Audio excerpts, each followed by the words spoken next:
अस्सलाम वालेकुम everyone, I hope you all are fine and fresh by the grace of almighty Allah. तो आज की इस वीडियो में हम एलसीएम और एचसीएफ एक साथ फाइंड आउट करना सीखेंगे 28, 35 एंड 63 का बाय प्राइम फैक्टराइजेशन मेथड। इस मेथड में हमारे पास हैं जितनी भी वैल्यूज हो, दो या दो से ज़्यादा, सबसे पहले हम उनके प्राइम फैक्टर्स फाइंड आउट करते हैं। तो चलिए स्टार्ट करते हैं अपनी वीडियो और सबसे पहले हम इन तीनों वैल्यूज़ के अलग अलग प्राइम फैक्टर्स फाइंड आउट करते हैं। इस वक्त हमारे पास यहाँ तीन वैल्यूज़ हैं, जिनमें जो हमारे पास फर्स्ट वैल्यू है वो है 28। तो सबसे पहले हमें 28 के प्राइम फैक्टर्स फाइंड आउट करने हैं। उसके बाद हमारे पास सेकंड वैल्यू है यहाँ 35, उसके हमें प्राइम फैक्टर्स फाइंड आउट करने हैं। और लास्ट वैल्यू है हमारे पास 63। अब प्राइम फैक्टर किस तरह फाइंड आउट करते हैं उसका मैं आपको रूल बता दूं कि जब भी हम किसी वैल्यू के प्राइम फैक्टर्स फाइंड आउट कर रहे होते हैं तो उसे हमें प्राइम नंबर से ही डिवाइड करना होता है। प्राइम नंबर्स कौन से नंबर्स होते हैं?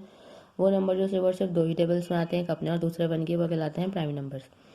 जैसे कि 2, 3, 5, 7 और ये इसी तरह कंटिन्यू रहते हैं।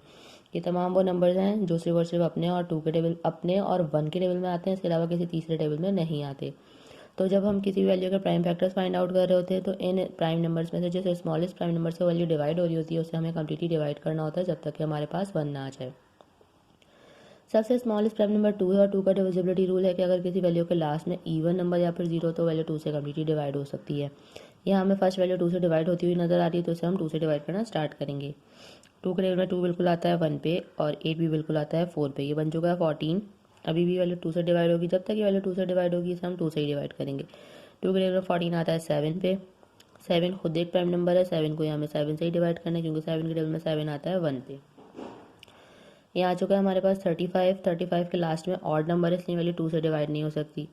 2 के बाद जो नेक्स्ट प्राइम नंबर है वो है 3 और 3 का डिविजिबिलिटी रूल है कि एक वैल्यू में जितने डिजिट्स हों उनको अगर हम प्लस करें और ऐसी वैल्यू है जो कि 3 के टेबल में आती है तो ही वो वैल्यू 3 से कम्प्लीटली डिवाइड हो सकती है। लेकिन अगर प्लस करने पर ऐसी वैल्यू है जो 3 के टेबल में नहीं आती तो वैल्यू 3 से डिवाइड नहीं हो सकती। 3 के बाद नेक्स्ट प्राइम नंबर है 5 और 5 का डिविजिबिलिटी रूल है कि अगर किसी वैल्यू के लास्ट में 5 या फिर 0 तो वैल्यू 5 से कम्प्लीटली डिवाइड हो सकती है। यहाँ पे हमें 5 नज़र आ रहा है इसलिए इस वैल्यू को हम 5 से डिवाइड करेंगे। 5 के टेबल में 35 आता है 7 पे और 7 टाइम 1 इज 7। 6 प्लस 3 करेंगे, 2 से तो डिवाइड नहीं हो सकता क्योंकि लास्ट में ऑड नंबर है। 3 से चेक करेंगे इसकी डिविजिबिलिटी। 6 प्लस 3 9 बनेगा, 9 3 का मल्टीपल है यानी कि ये वैल्यू 3 से कम्प्लीटली डिवाइड हो सकती है। 3 के टेबल में 6 आता है 2 पे और 3 आता है 1 पे, बन चुका है 21। 2 प्लस 1 3, अभी भी ये वैल्यू 3 से ही डिवाइड होगी क्योंकि 3 के टेबल में 21 आता है 7 पे और 7 को हमें 7 से ही डिवाइड करना है। 7 टाइम 1 इज 7। तीनों के हम प्राइम फैक्टर्स फाइंड आउट कर चुके हैं। अब इन तीनों के प्राइम फैक्टर्स को हमें 1 बाय 1 इस तरह लिख रहे हैं। सबसे पहले हम 28 के प्राइम फैक्टर्स लिखेंगे जो कि हमारे पास आए हैं 2 मल्टीप्लाई बाय 2 मल्टीप्लाई बाय 7। उसके बाद 35 के प्राइम फैक्टर्स आए हैं हमारे पास 5 मल्टीप्लाई बाय 7। उसके बाद 63 के हमारे पास प्राइम फैक्टर्स आए हैं 3 मल्टीप्लाई बाय 3 मल्टीप्लाई बाय 7। अब चाहिए हमें कॉमन फैक्टर्स। ऐसे फैक्टर्स चाहिए सबसे पहले जो कि तीनों में मौजूद हैं, जिनका तीनों में पेयर बनता हुआ हमें नज़र आ रहा है। तो कॉमन फैक्टर यहाँ हमें एक ही नज़र आ रहा है 7। उसके अलावा ऐसा कोई फैक्टर नहीं है जो कि तीनों में मौजूद हो। यहाँ 2 है, यहाँ कहीं 2 नहीं है, यहाँ 5 है तो यहाँ कहीं 5 नहीं है और कोई पेयर हमें तीनों में बनता हुआ नज़र नहीं आ रहा।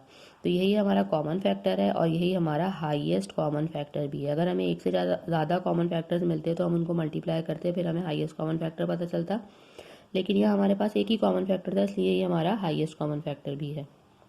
अब फाइंड आउट करेंगे हम इसका एलसीएम। एलसीएम के लिए सबसे पहले तो हम लिखेंगे हाईएस्ट कॉमन फैक्टर जो कि हमारे पास आ चुका है 7। उसके अलावा हम देखेंगे कि ऐसे कौन से हमारे पास यहाँ प्राइम नंबर्स हमें नज़र आ रहे हैं जो कि जिनका 2 में भी पेयर बनेगा तो हम पेयर बना सकते हैं, लेकिन यहाँ हमें कहीं 2 में भी पेयर बनता हुआ नज़र नहीं आ रहा, किसी का भी कोई पेयर नहीं बन रहा। ठीक है, तो हम क्या करेंगे, सारे रिमेनिंग फैक्टर जो सब रह गए जिनका कोई पेयर नहीं बन रहा उन सबको हमने यहाँ एक साथ कॉपी कर लेना और एक साथ सबको मल्टीप्लाई कर लेना है। यहाँ पे 2 2 है, यहाँ एक 5 है और लास्ट में 2 3 है। यहाँ पे इन सबको अभी कर लेना है मल्टीप्लाई तो हमें पता चल जाएगा इन तीनों वैल्यूज़ का लीस्ट कॉमन मल्टीपल। तो चलिए इनको मल्टीप्लाई करते हैं। 7 टाइम 2 इज़ 14, 14 टाइम 2 इज़ 28। 28 को मल्टीप्लाई करना है हमें यहाँ 5 से, वो हम रफक में कर लेते हैं।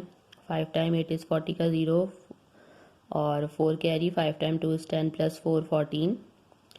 140 को मल्टीप्लाई करना है हमें 3 से, वो यहीं करते हैं हम। 3 टाइम 0 इज़ 0, 3 टाइम 4 इज़ 12 का 2 1 carry. 3 time 1 is 3 plus 1 4। Last में इस वैल्यू को एक और बार मल्टीप्लाई करना है 3 से, वो भी हम यहीं कंटिन्यू करते हैं। 3 time 0 is 0, 3 time 2 is 6, 3 time 4 is 12। Means हमारे पास यहाँ लीस्ट कॉमन मल्टीपल आ चुका है इन तीनों वैल्यूज़ यानी कि 35, 28, 35 एंड 63 का, जो कि है 1260।